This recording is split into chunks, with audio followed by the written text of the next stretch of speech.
What's up, guys? It is Carly here bringing you day 29 of my 31 Days of Horror 2021, and today I'm going to be talking about a found footage horror flick, and that is Found Footage 3D from the year 2016. I believe JP gave me this one a while back, and honestly I kind of put it off because I do like found footage, but I just thought the cover made it look like it was going to be more of a comedy and not that serious, and I thought it was going to be like super meta, almost like a parody of found footage, but that's really not what it is at all. I didn't know much about this film going into it, to be honest, so I just made assumptions before watching it and put it off, like I said, but I finally went ahead and watched it, and basically it's a movie that it can be in 3D or 2D. I just watched it in 2D, but it does come with the classic blue-red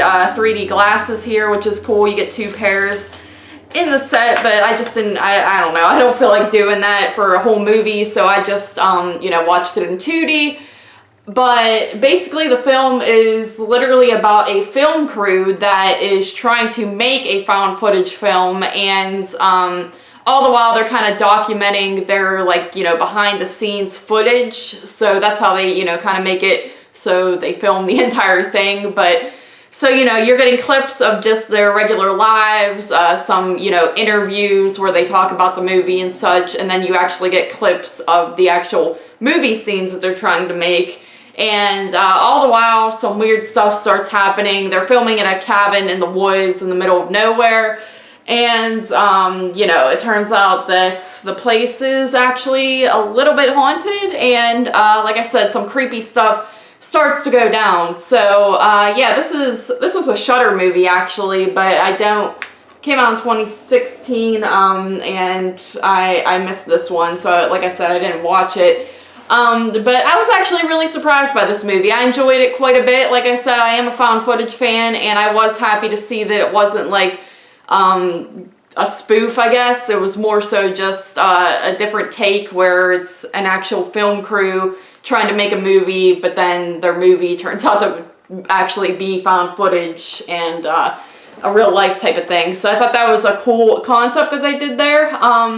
You know, in the movie there's kind of a lot of drama going on between characters based on just their real life relationships, and you know, the main, I guess, director of the film is a total dickhead, and you kind of want to see him die, but at the same time it keeps you invested in the characters. I think you care about them, and you know, even though they are dramatic and unlikable at times, I still found them to be interesting people, and I didn't really get them mixed up or anything like that, so that was cool. I like to care about my characters in found footage films. The actual scary parts were pretty scary, because basically there's like this ghost demon looking thing, and it's just a black fog of sorts, and, you know, it kind of possesses people, gets in them, and kills the heck out of them and stuff like that, and it looks pretty creepy. There are times where it looks a little goofy and, you know, just super fake, but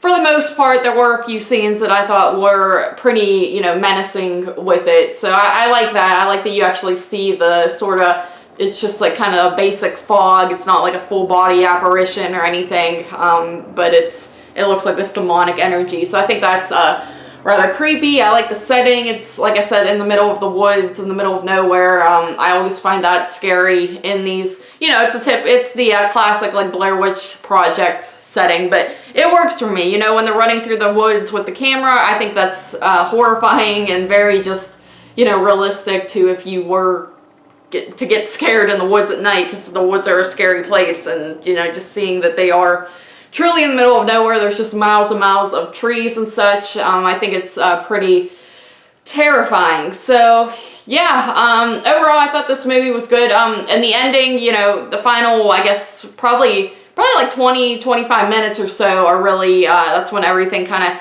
shit hits the fan, and that really got me. Like, there was a few scary parts that made me jump, especially like the final scene of the film. So it was very effective in giving me the creeps. So Yeah, all in all, I really enjoyed this. I would give it an 8.5 out of 10, honestly. So I'm glad I finally checked it out, and I recommend it to all the found footage lovers out there if you have not seen it yet. So yeah, 8.5 out of 10. Thank you guys once again for joining me here for day 29 of my 31 Days of Horror 2021, and I'll see you tomorrow for day 30.